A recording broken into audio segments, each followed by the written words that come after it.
The following is a special on-location edition of Higher Journeys.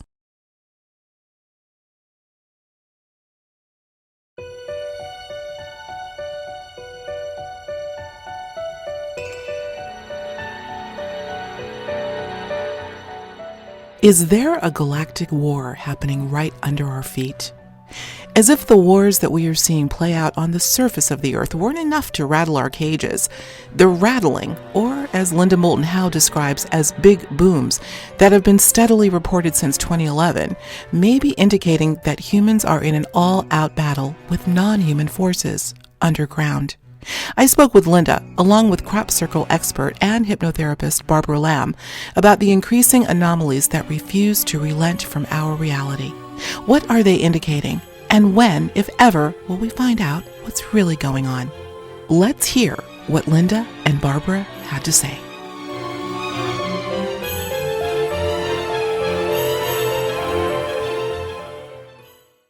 Linda and Barbara, what a pleasure to have you here. And I have to tell you, we've had occasion to speak separately. This is the first time we've done this together, and I'm so excited that finally two of the brightest minds on the planet right in front of me. The reason why I love doing Higher Journeys is because prior to every show I do, I say a little prayer, and as much as we plan, what they say, when people plan, God laughs. And of course I had a plan to talk about crop circles, but Linda, when you and I saw each other and you were just bursting with energy and urgency and discussing the things that are happening right now, which are a lot. They are urgent, they're exciting, but they're reasons to pay attention. And I think I want to start rolling right into that. I want to talk about the booms that you have reported so incredibly on in the past. Apparently there's a resurgence of that. I've heard that a couple of times, by the way. Let's start with that. Tell the audience what's happening. It has a beginning, January of 2011. And what is so interesting being at Conscious Life Expo, David, who is Wilcock, who is sort of into a very vivid relationship with maybe government types, and is painting a landscape that sounds as if we are already in galactic warfare, that there is a secret space contingency that is already involved with non-humans. And last night, he and Corey Good, that story is that Corey Good has been to Mars half a dozen times, that we have a base there. Now, on the surface, that might seem like a huge disconnect from the reality that we accept here on the planet Earth. But last night, for the first time, was one facet after another that as these two men talked for nearly 3 hours, I am now beginning to see things are being filled in through what they're saying that I've been exposed to for 30-some years. And that if you take what they're saying, and when I asked David, the booms, do you all have any information without a beat? He said, yes, this is one of the secret wars going on on Earth, and there is an alliance that is fighting an extraterrestrial presence, and the booms are part of this. And he said, without being prompted, and it began in 2011. And if the governments of the United States, China, Russia, and the whole geopolitical surface Earth structure, if they have that knowledge, and it would explain why, for 6 years, these booms have been 5 county-wide. One particular incident when there was a huge boom in New York State at the same exact moment in England, meaning 7 or 8 hours difference, but these are happening. This is in the late afternoon and this is in the evening. It happened at exactly the same time. Made Reuters, BBC, all of the northeastern papers. And when the government in the United Kingdom tried to explain it away as sound barrier breakings by jets, Citizens came running forward saying, no, no, no, this is when we heard the boom. The jets didn't come over until. This was one of those examples that's happening more and more, where people are not being so intimidated by what I would consider to be counterintelligence to explain away phenomena. When it comes to the booms, I'm getting maybe 100 reports a month now. Wow. And the other interesting thing is, a Navy retired captain called me from Boca Raton, said, I've just had one of these strange experiences that I've heard you talk about on radio and reported Earth Files. And he said, it was morning, Boca Raton. He's very familiar with artillery and bombs and various exercises from his Navy work. And he said it was so focused that only one wall of my house shook. This has been part of the phenomenon, but this was what was important. And he said, I can tell you, this was a compression wave from above. Now, why is that important? Because this has been the confusion in these booms right from the beginning. The mayor of Clintonville, Wisconsin was on CNN, Fox, MSNBC, all over the place about 3 years ago when they had a series of loud booms in Clintonville, Wisconsin. People were calling police, the fire department, and she's the mayor. She goes with her city manager to the area of town where they got the most calls. While they are walking, there is a boom and she feels a slap that hurts the bottom of her feet. Oh, wow. And she said, and she was on television talking about this and did an interview with me. She said, this boom had to be coming from below because it slapped the bottom of my feet and they had cracked sidewalks. Oh. So what is it that is happening that is Above coming and from below. above and from Right. below and causing physical changes? No USGS seismic records. No That we know of. military activity, well, all over the place. Now, this is a worldwide phenomenon. And where they go to USGS in the United States or to another seismic office, they do not have seismic motion of the earth where these booms are going off. Here's the third part. The sound, the boom is the one that is the most common and comes sometimes associated with a blinding flash of light that has now been recorded by security cameras half a dozen times. And the light, no weather, we've checked this over and over, light. clear, dry nights. And here, the entire frame in the security camera where there's one of these booms, you hear the boom on the video, it whites out. It's that bright, it whites out. Then it isn't just booms, it's a metallic, there's metallic scraping, and then there are the trumpets, what people around Which you the talked world. about before, of course. Right. So why would there be such a strange mix altogether if David Wilcox is right that it has something to do with an underground war that is going on in this planet where military forces in the United States and others are trying to battle something that they say is an alien presence and threatens the earth, and keep all of us on the surface in the dark. Absolutely. There's not a single reaction. There has not been one comment by Homeland Security in a 6-year period where terrorism is supposed to be at the top of U.S. concern. This is amazing. Let me ask you this question, and then Barbara, of course, I'd like to have you chime in, because I have a feeling there may be some correlation between that and crop circles. There may be some link here. Are we so what you're saying, Linda, is that essentially 2011 is when this was somewhat brought to your attention. It began. It's headlines. Would you say It never happened that before, you think? No. Would you say well, that it there's may have, but January 2011 there were headlines everywhere. Okay. Wow. But would you say that in the 5 years since that there's been a resurgence? Was there a lull? No. And then, so it's been pretty consistent. Cyclic. You're saying. Okay. Every January in the whole North American continent, that includes every province in Canada, every January since 2011, dozens, hundreds of these boom reports, metallic scraping reports, and trumpet reports. This And year, what's last the year, frequency? Is it daily? Is it weekly? Is it you had yeah, mentioned during 100 January, per it month? comes almost daily. Then Okay. it'll fade off, February, March. Then, like around April, May, there'll be another resurgence, and then it fades off. So they're in intervals. July, like Fort Knox, Kentucky, people have been reporting these loud booms. Dogs running under beds, like the dogs are hearing something that at first the people can't hear.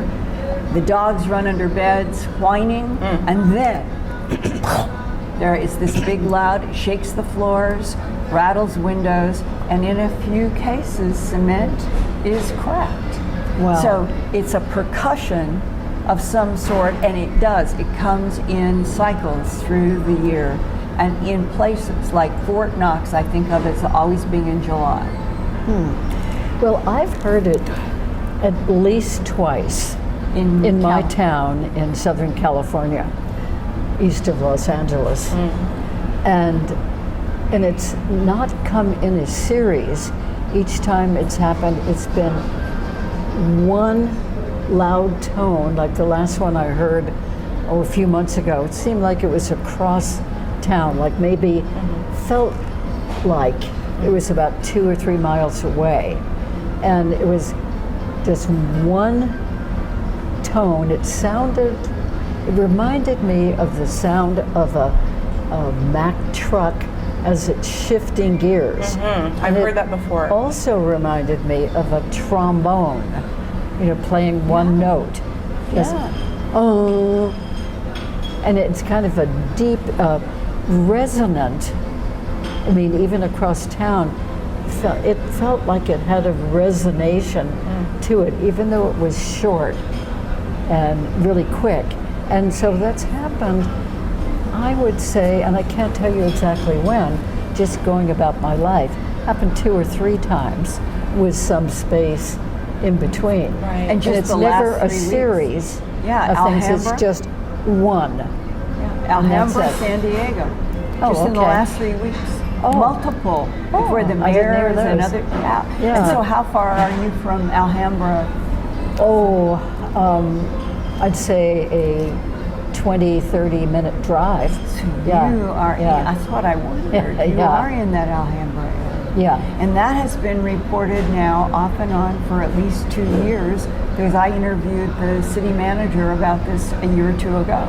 Oh, okay. And he was trying to get in touch with people at the state and the fed level to try to explain, because Alhambra, California has had so many reports from cities. Really? Yeah.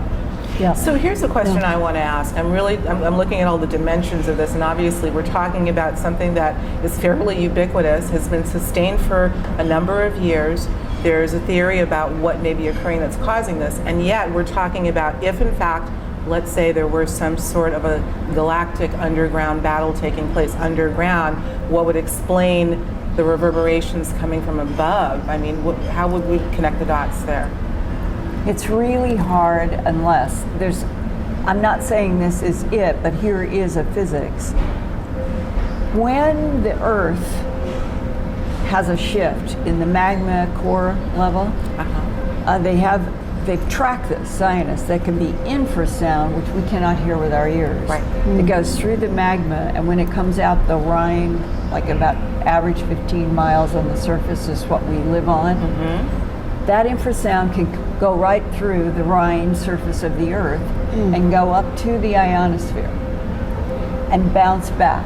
This is a phenomenon that has been recorded and studied. Right. And some scientists have proposed that maybe some of the air percussions are because something is going up to the ionosphere and bouncing back. And bouncing back, okay. That's one so way. it literally is a reverbration from what's emanating from It underneath. could be a same phenomena from underground that has infrasound that goes up to the ionosphere and comes back at the same time. That's Or is there any speculation. possibility that it could start up there and be sort of shot, or however you would call it, down to the Earth or to whatever is under? I understand. Like, for instance, if there's a battle going on between different groups, And us. non-humans around. and us, yeah, that maybe there's a group up there sending this down to that group underneath. I mean, if So many I don't know if possibilities. this is true. And we're caught in the middle. Well, have Yeah. you ever, in all of your work with hybrids and abductees, have you come across them talking about underground battle, booms, anything like that? No, I actually haven't.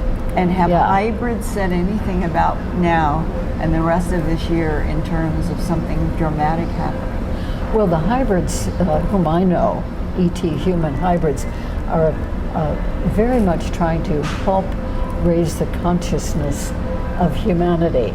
They're wanting to help that whole larger process of ascension. And they see kind of a quiet groundswell growing where more and more people are rising in consciousness and are in that general large process of ascension.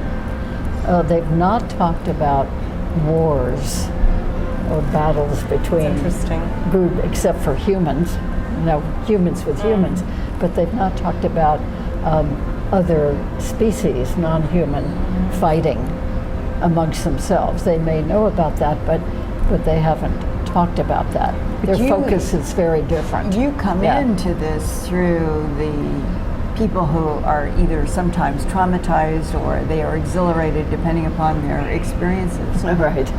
And I've had a choppier, more difficult relationship because of government and military. Yeah. But I remember very, very clearly, I had done a Strange Harvest on mutilations. It's broadcast in 1980.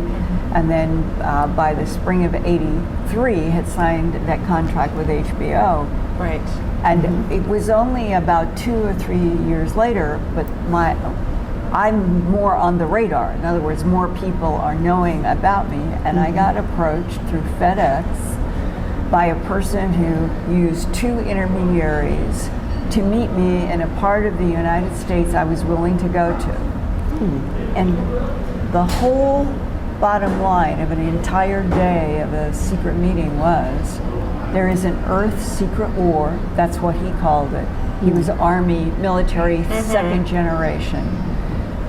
And some of the details that he described to me about meetings, how they were carried out, what he did, what his work was, I later was able to get a lot of corroboration from other people working in government positions. And he told me of this astonishing experience of being in a meeting with intel, counter-intel, and military. And that the whole discussion had to do with various factions of an Earth secret war. And that when the meeting was over and everybody was leaving, this, and was in the Pentagon someplace, that one of the generals asked one of the real scientists there, well, what do you think the chances are in this secret war? And the scientist answered, it's futile.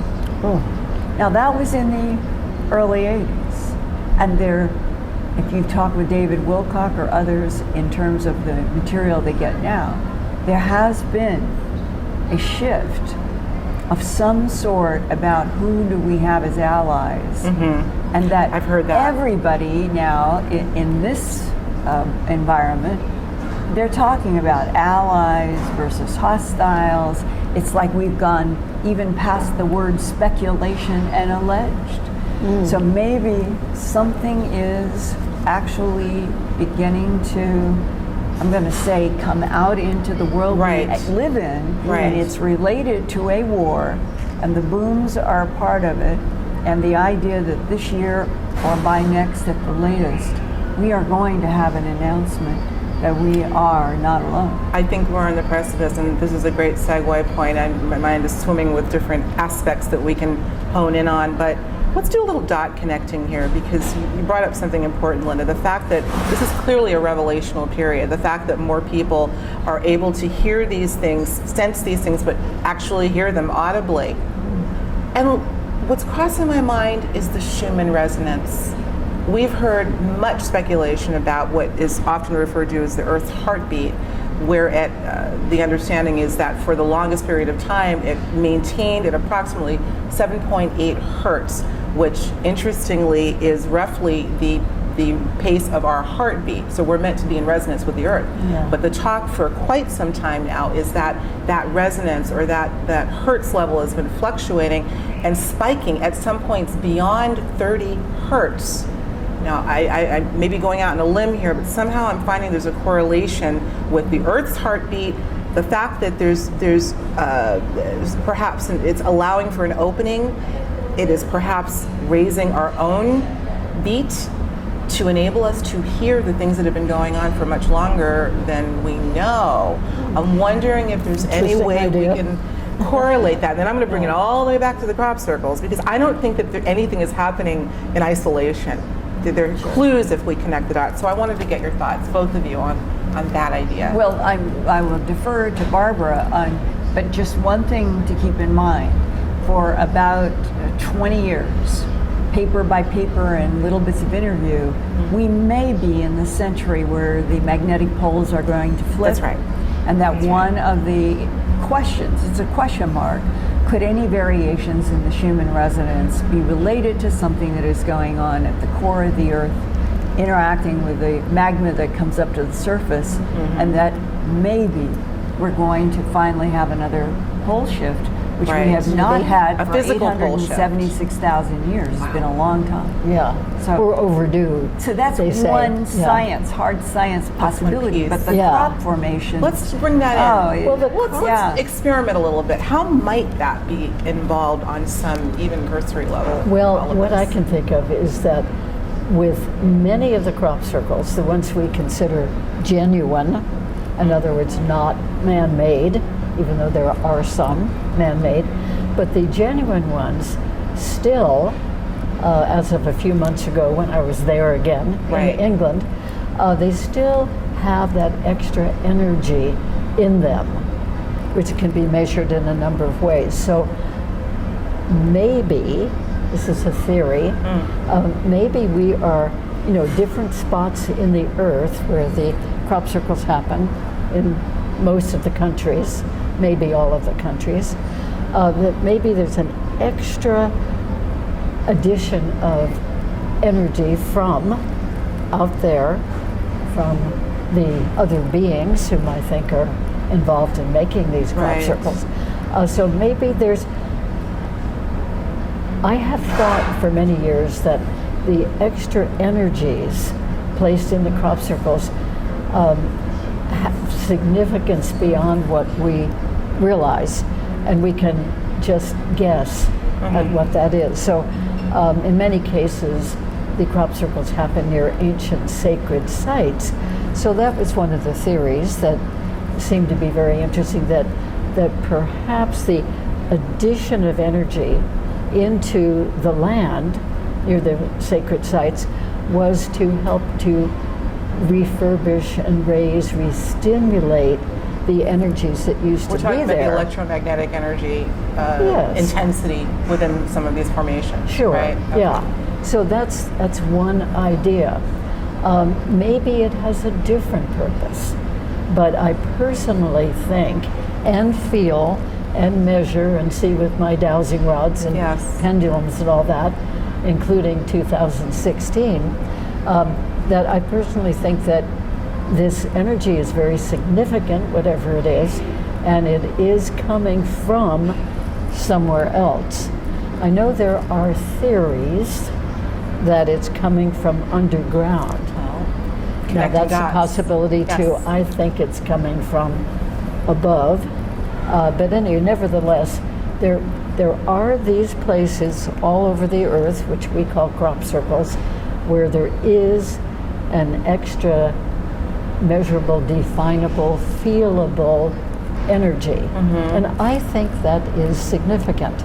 It is. Whatever it means, this is happening, and it's been happening for a few decades now. Will there be a And maybe revelation? centuries. Yeah, I would. Yeah. I would surmise. I mean, based on your wonderful program, Ancient Aliens, it's been covered extensively, including some of your commentary on, during I can't remember the time period, but flyovers looking at these formations would reveal that you could only see the formation from that vantage point of overhead. Right. Yeah, that's the best way to see Before the there whole were pattern. Yeah. flying machines, you know. So Yeah. And there have been Yeah. two very interesting discussions. One, a government guy, and well, I guess both really. One was the CIA in 1990 to 1992, sort of the beginning when they were first on 60 Minutes. 2020, people forget that the BBC and everyone was covering crop formations Right. between 90 and 92. And that this man was referencing the CIA and said that they had a bank of Cray computers and that they were trying to, with satellite, get a photograph of every crop formation on the planet, no matter where it was, to feed into the Cray computers, because they were looking for a mathematical language that might relate, and this is the part that was interesting. Our working hypothesis is that these are being used by time travelers to mark the accuracy of where they are coming in or out of time stream. And then later on came a sort of maybe related, but it was that we're dealing with technologies and minds and a complexity that is interacting with the universe in a way that we are not, and that there is this thing called self-activating technology.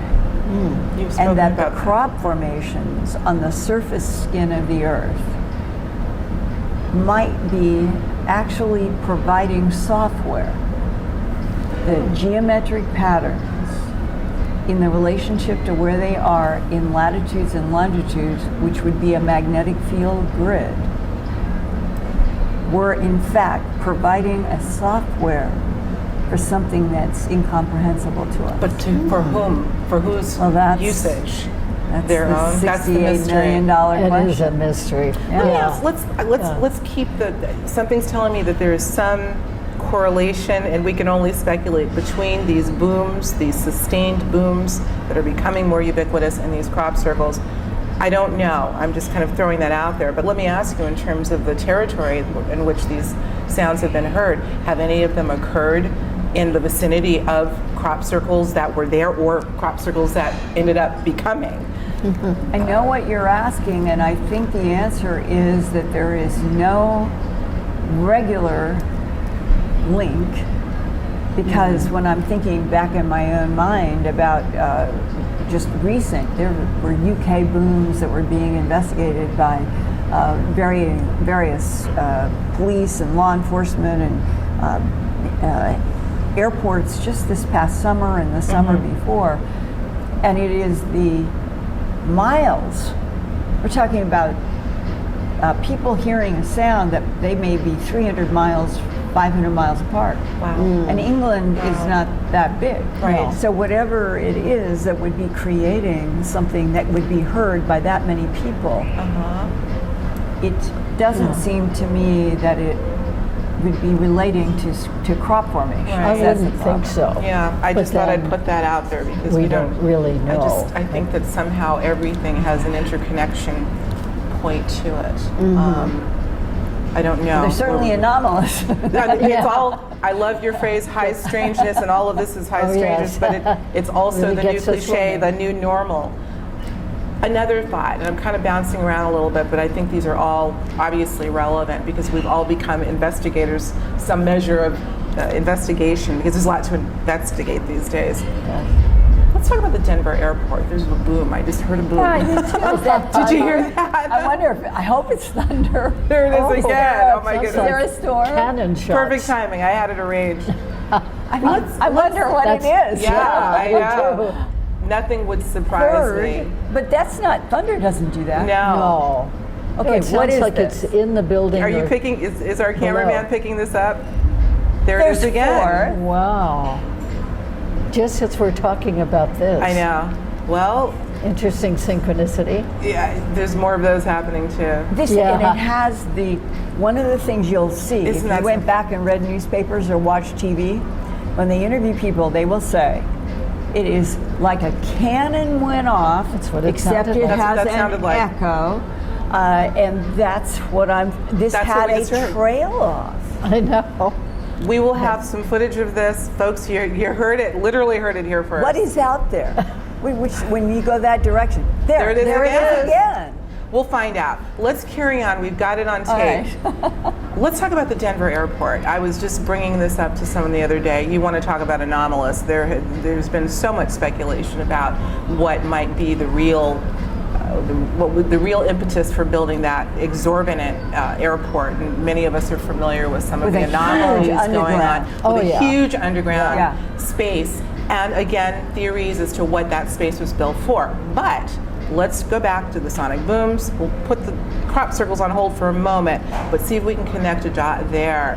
To me, this would lend maybe a little bit of credence to the fact that there is some activity, not activity that is anticipated, but activity that is going on now, perhaps related to this galactic war. What are your thoughts on that? Well, there is something called continuity of government, National Programming Office. All Americans should know about it, but most people don't. It goes back maybe to the 70s, maybe as far back as the end of the 60s. But there was a whistleblower, actually it was two, and they went to CNN and they said that they had been on the construction crew on the building of a huge underground installation, and in the process of working on one of them, they learned that there were 8 more, all simultaneously being built.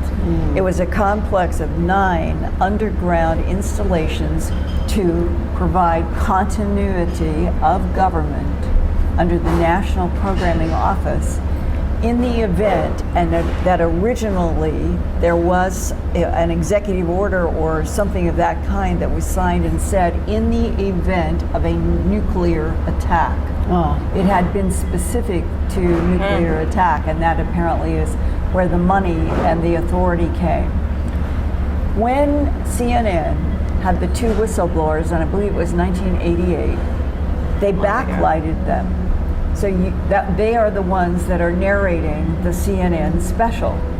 And they said that their understanding was that the money that was going into these 9 locations, and they gave numbers that were astounding at the time, and that they were coming forward because the intimidation that they had been working under, that they were never to tell anybody, and that they had been forced to sign non-disclosure agreements.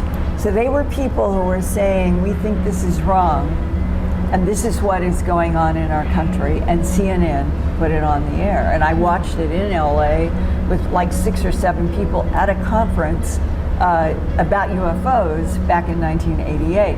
So now, if the continuity of government, National Programming Office, was building 9, he said it was huge, I just can't give you the figures, each one, by 1988. Who knows what they have been building since? Right. See, this is independent of all of us. These are 1988, 2 that's quite some time. backlighted people that CNN had on to That's talk nearly about. 30 years for ago. them. I don't know that that would happen today in terms of the reporting, the coverage. That's a little interesting. Well, But it adds this layer that everybody should absorb, that our government, whether it is black funds or not, this government does a whole lot of very expensive things that the American public does not know anything about at the time. There's a big delay, 30 years often. And so, and then it ekes out. So in 2017, what is the state of our back-engineered extraterrestrial technology in secret Earth wars, both underground and out in space? And I ask that seriously, not really rhetorically, in the context of what David Wilcox Corey Good and others are now reporting about Earth secret wars in relationship to allies that are trying to help Earth survive something that wants us to stay dumb, blind, and under their thumb. That's Right. the depiction. And from the extensive regression therapy work that I've done, it's apparent to me that there are many species out there in space, extraterrestrials, who are very caring about humanity and the whole of planet Earth. So they, I think, have been kind of stepping up Yes. what they do. This is just my opinion from these experiences, that the allies, the very favorable, benevolent extraterrestrials, are doing many, many things to try to work through humans to really help the whole world situation, and probably to offset a lot of those negative programs going on from some of the beings and from certain groups of human beings. In other words, you're trying to, in many ways, help us from ourselves. Help the good humans who don't have anything to do with that and don't Right. even think about it or want to, and then the humans that are really doing some nefarious things Do you think that this could was- be very destructive Yeah. to the whole of humanity. And what about hostiles? Do you have many cases where people have dealt with something hostile? No, I do have cases where people are being acted upon by extraterrestrial beings who seem to be more cold-hearted. They seem to be more self-serving. A lot of them are very focused in a scientific way. In other words, they want to examine humans, see what we're made of, how our bodies work, how our emotional systems work. But I don't think, this is my opinion, very educated opinion, I believe, I don't think that they are here to cause problems. I don't think they have a hostile intent. They have a research intent. A Research. research intent. A scientific research sense Okay. in understanding us. But I don't consider it a hostile intent, although it can be certainly taken by experiencers of those sort of experimental programs that go on from extraterrestrials. They can take it as a hostile intent. It would be like one of us going to a scientist who would probe us in various ways, test us to see what we think, what our cognitive abilities are, even some of our physical processes. And we might think, oh, how horrible, this is a really bad experience. And yet it's done for scientific research. You know, it doesn't have an evil intent. So I think that it's very easy to misguess about some of these procedures that happen And why with they're the happening. extraterrestrials. Could it be all of the above, though? I mean, this has been an age-old point of debate in terms of the motivation for whatever extent of activity is going on between them and us. And by Is it anybody, person to person even, right, you know, right. on that level. But is it malevolent? Is it benevolent? But are we talking about just one group? I don't think so. No, We're talking no. about a multitude of groups with a Yeah. multitude of motivations. Yes, I This think gets more confusing by the day. It does get confusing because I think that there are many, many different groups, different species of extraterrestrials who come and do various things with people and take them away for a number of different purposes. So of all these different groups, there may be, it seems like from my practice that I know of at least 60 different kinds of beings that people are describing in their regressions who come to them, probably more than 60 that I would recognize. And each one of them, each one of these groups has their own agenda, Has their own agenda. their own reason for coming here. Yeah, and Yeah. the current number at this Conscious Life Expo in 2017 is 900 different non-human species our government is tracking and interacting with in trade. And that fits into the remote viewing that Lynn Buchanan did with Yes. Pat Price and Joe McMoneagle, Right. that the quote-unquote, the universe is teeming with life, Yes. Absolutely. millions and millions, and that the number of potential Earth-supporting planets is now in the trillions. Trillions. Yeah. And if Yeah. there are trillions of Yeah. potential Earth, I mean, if you take 1% of trillions, Right. and you have all of these planets, and that what if they, well, and David and some of the others, they say that their information is, yeah, that there's humanoid life everywhere, but everyone, including Lynn Buchanan, David, Corey, that group, that there are hostiles that for reasons that are not clear want us annihilated, but that there are a lot of allies, which is what you're saying, and that it's the allies' strength that keeps us safe. Yeah, and then the keeps us question mark existing. is there something, is there a worry about something that is bigger, stronger, and that this would be an apocalyptic moment? Or they're talking about this ascension Right, this is idea the related to opposite. the sun, Yeah. related to something between the sun and the solar system. Can you explain that? I think it's a matter of frequencies. In other words, different dimensions. Right. That's what the whole ascension process is talking about, helping humanity to rise up from just being totally third dimensional beings to being fifth dimensional beings And beyond. or above, Yeah. higher dimensions. So they're really trying to raise our frequencies, our consciousness, and so it's not as if the world is going to be blasted apart or everybody lifted up, and as in the rapture sort of scenario. But it's the individuals rising in consciousness. Right. And as they do that, rising in frequencies.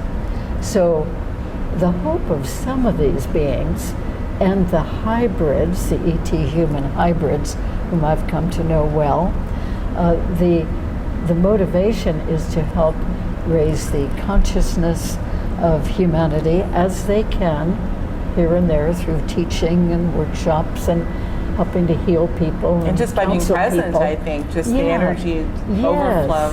That's right. I want to interject Yeah. this too. I think we're running a little bit short on time, so I want to bring it back to the Schumann resonance. When we talk about the words that we tend to use quite loosely, ascension and evolution and frequency raising, well, what is it? What does that mean? How can we distill that in somewhat even quasi-scientific terms? And I tend to look at the spectrum of like a radio band. You've got 88.9 at one end, you've got 107.9 at the other end, and looking at it linearly, obviously the lower end is the lower frequency, and when you get all the way to 107.9, you're up at the higher frequency. But, and that's about sound, but so is the Schumann resonance. And that's also about frequency. Yes. Remember, if the Earth is raising its frequency, this is a bit of a syllogism, I guess you could say. If A equals B and B equals C, A equals C, we're designed to resonate with the beat of the Earth. If the Earth's frequency is raising, then we're being called to raise our frequency as well, And to we- match that of the. Does that make sense to you? It does, and we may or we may not. And we In may other or may words, not. some humans probably are raising their frequencies. Some humans probably, in my guess, are not. I tend to agree. What do you We think, can Linda? see the good, the bad, the Entropy reigns in this universe. Right. What are your Right. thoughts on that? A lot of people have different opinions. I mean, do you feel that it's an all or nothing, or is it more of an individual journey? Well, here at Conscious Life, I'm going to be doing a program, first time, on are we living in a simulated universe? And what I find so interesting is that in getting into this question, where you think it's strict math and physics, and realizing that where it's pushing a lot of thinking is, as physicist Thomas Campbell says, that this would be an entropy reduction trainer universe. And that the bottom line in that is, if you reduce entropy, you are increasing the positive. Because entropy is everything going down to death. So an anti-entropy trainer to souls, for example, would be a universe that would be maybe rough. Because for the souls to be able to evolve up, they have got to go through a lot of rough things to make decisions. And then that's where reincarnation would come in, that it wasn't a philosophical concept, that it would be a part of the physics of the universe, where the recycling of souls is the way that the souls would learn in school, but body containers can only take so much stress. And so if the body containers have to go into cycles of birth and death, the soul would be that which is stays permanent going forward, going in and out of containers. And that the resonance between the soul and a container, that may be part of it. That you would come back only into a body sort of where you left off, that would go the next step of this journey. And I think that somewhere in here, in this mix of the mystery of what we are in relationship to this vast universe, is what I'm most interested in. Whether there are ETs in it, of what kind, allies or not, it's this relationship. What is the big machinery of the cosmos, from the divine to the matter world? Well, I'm so glad you're bringing that up, because it seems to me from my work that, okay, we each are an ongoing, continuing soul that never gets destroyed, no matter what happens to the body. And in that journey of the soul, very often we come in to the earth plane, 3D reality, and live lives as human beings, and then die and go back into the soul level. And sometimes, according to what I have been learning in regression work, sometimes the soul incarnates into the body of another kind of being, what we call extraterrestrial beings. So many of us, I am beginning to realize, have had incarnations in our soul journeys, incarnations as members of an extraterrestrial species. And some of us have had lifetimes as a number of different kinds of extraterrestrial beings, from lifetime to lifetime, and then human. Here we're all human right now. Although some people are a mixture, I think. And that's all part of it. So that means, really, in my opinion, that we humans are actually related from previous lifetimes. We're actually related on that soul level to various types of extraterrestrial beings. To me, that is thrilling.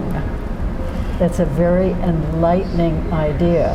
And it also invites me to think that the more that we learn about them, the more that we are open to them, the more total that is, the more that we are having a sense of feeling one with them, one with the cosmos, one with all the life forms.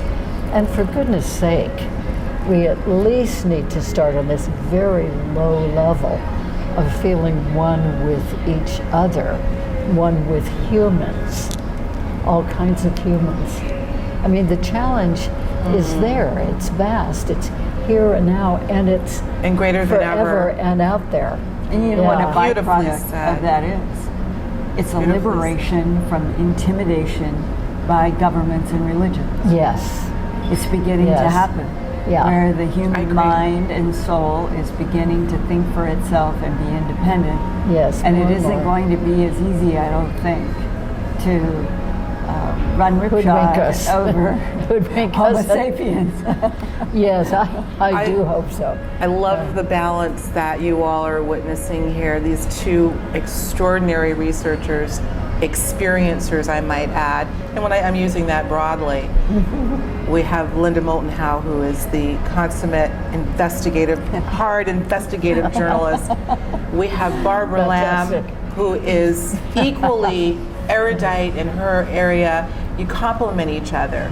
There's kind of a yin and we're very yang different here. and we're very similar. Yeah, And very similar. Very I love it. first time we met in a crop formation, I Yes, think. yes. I want we met. you Yeah. How much time do we have? I want them to talk about that. soul Tell us about that sisters. I experience. know. Barbara shared that experience, a little bit of that Let her go. experience with Oh, me yes. over the phone. But no, I want to hear from you, Linda, first. Tell us about what that was like, and let's see if Well, I'm not sure I remember exactly Remember the which little one. The gnomes? That crop circle? Oh, yes. Charlberry? Oh my God, yes. Oh my That God. was unbelievable. Yes, right. We got Yeah. there at the end of the day. Yeah. And we were going into twilight. Yes. And none of us had ever seen those little, like they had been woven by an artist. Yeah, weren't they? standing about, 3 feet And tall, covering 2.5, 3 feet. feet tall.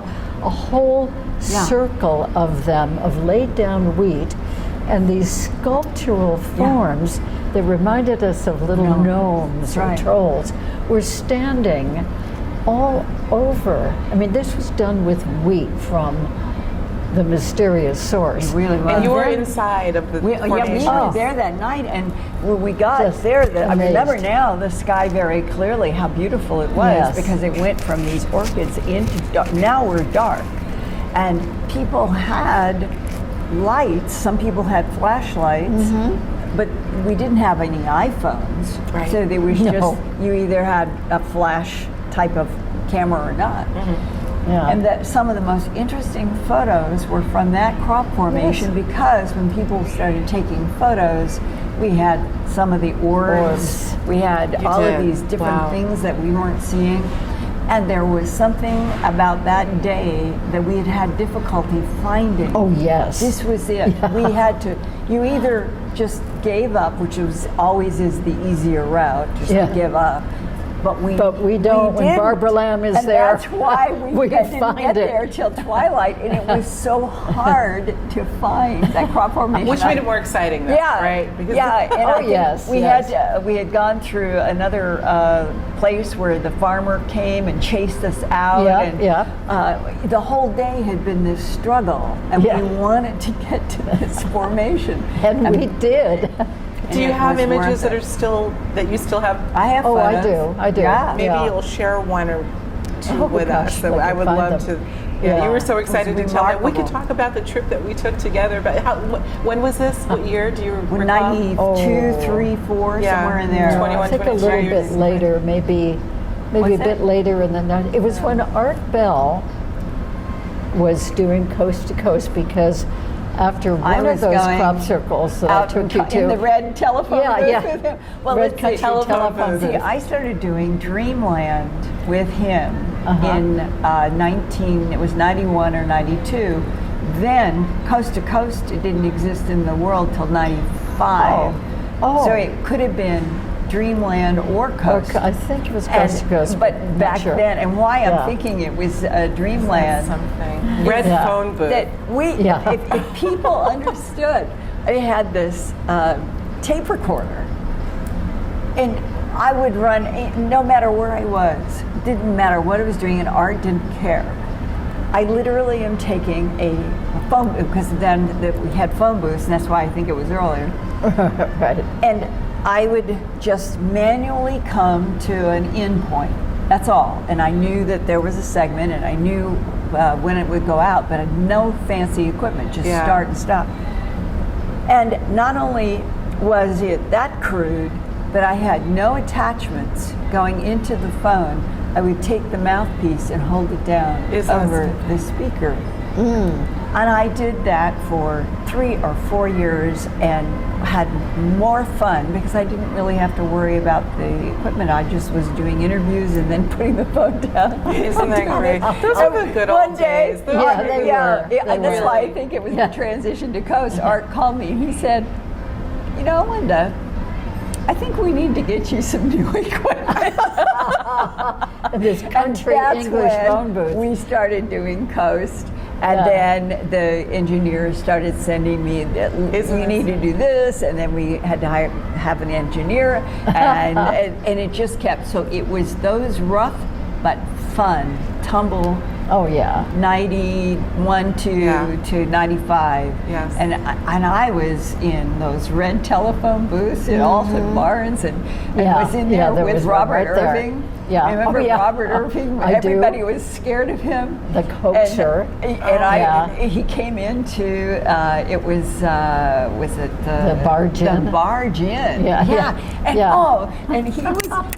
Okay. He came in. As we're winding down, we're going to Go ahead. Go But ahead. it was just like a Western. I love it. Everybody had been drinking. It was late, like really late at night after a day in the proclamation. And there was this table with maybe about 12 people. And I was sitting at this end, and there was a group of us that had been out in crop formations all day. And all of a sudden, all of this conviviality and everything just, when birds become quiet, right? Right. And everybody turns around. And here is Robert Irving. He wore a black coat that went all the way to the floor. He had black hair. He had on a black, he was Mr. Man in Black. Men in Black. Yeah. And literally the place went silent, and he walks just like a Western. And he comes, the bad dude, and he puts his finger on my shoulder. Oh dear. And he says, I want to talk with you about Churchill. That was that Churchill pattern, that like this in 1992. That's when that was 1992. Oh, with the swirls and the beautiful triangles. It was 410 feet. Gorgeous crop circle. The field was slanted. Yeah. And when we went there, there were 4 of us the farmer let in that day. And Irving wasn't there then. But here was the trick. From a horizontal out on the road, looking at that pattern, you would never have known that it was on the slanted hill that it was. Yeah. Because whatever made it did all of these offsets to make the pattern perfect from various even with a very irregular ground. And that is the pattern that Robert Irving, that night, he said, I want you to know, I think that Churchill was not human-made. That's what Robert Irving. Nearly irrefutable. It certainly wasn't, in my opinion, was not man-made. It was genuine. Yeah. How's that for a bit of nostalgia for our Higher Journeys audience? And I Those got were it. really great days. I have a feeling that we'll probably continue this discussion. For the time being, this has been lovely, absolutely lovely, and I knew that it would be nothing less than that. 2 of the greatest here, whom I love dearly. Tell us, we're here obviously at the Conscious Life Expo. I think you could probably surmise that by now. Tell us, I know you're going to be speaking shortly, right? What are we speaking on? Are we living in a simulated universe? I know it's going to be fabulous. Fascinating. Yeah. And it feels like this is like the first bead, and it's going to just keep going and going. Absolutely. In other words, this is a subject that's not going to go away. No. It's going to continue to be refined. Scientists are already doing papers that are presenting, if we do this test, will this give us this answer?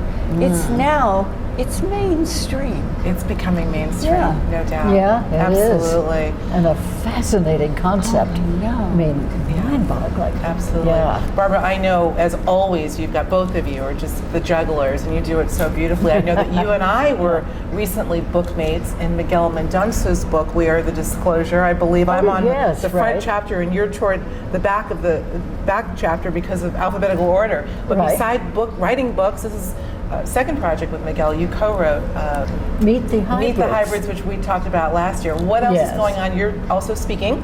Yes, I gave a workshop yesterday Okay. here on Meet the Hybrids, or Fantastic. another way to say it is extraterrestrial / human hybrids living here on Earth. And these And I know the are audience loved the it. most wonderful people, these hybrid people. They look like regular Are there any people. here, you They were think? born here. I met one this morning, a woman from Japan, and as soon as we started talking about this, she said, "Oh, I'm a hybrid." And I said, "Wonderful. Why do you think that?" And she listed off all these characteristics, and I said, "Well, that sounds like the hybrids I know." I love it. So it's very possible. Love it. And she's here with a mission to upgrade humanity and raise our understanding about things and spirituality. And it could very well be. It's a beautiful Occasionally thing. I meet people who say, "You know, I wonder if I'm a hybrid because," and then, you know, if they mention all these Right. wonderful characteristics they have. There's Could a be. hard edge to this, like there is in so many things, and that are all the ancestry, DNA. The government behind the scene wants to find hybrids. I know. I'm sure. That's why Yeah. my hybrids, that is, those whom I know closely, they do not want to be genetically tested because they know that that testing is going to be sent to a certain department of the government, and that then they might be apprehended and tested and dissected Oh, yeah. and things like that. So much Might is be going in on Trump's now. they don't want Yeah. that. ban of Oh no! Well, okay. So that Oh, will dear. definitely necessitate Yeah. a part 2. I know we're going to run out of tape soon, so we're going to have to continue Yeah. this discussion. What can I say? Linda Moulton Howe, Barbara Lamb. I just think so much of you, and so does our audience. Thank you so much for sharing this somewhat think so much of impromptu you.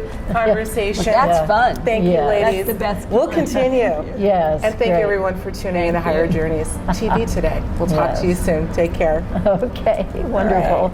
As was clearly illustrated in our discussion, there are multiple entry points and angles to what may be the biggest story on planet Earth. Whether underground, in the sky, or on a wheat field in England, our interaction with perhaps a multitude of non-human species runs deep into our human history. But as Linda asked, just what is the big machinery of the cosmos from the divine to the matter world? Based on all that's happening right now, it does seem that we're getting more and more pieces to the puzzle of this mysterious and complex universe. I certainly hope you enjoyed this discussion as much as I did. I know I'll be pondering the points brought out during this talk for many years to come. Thanks, as always, for tuning in to Higher Journeys. Until next time, I'm your host, Alexis Brooks.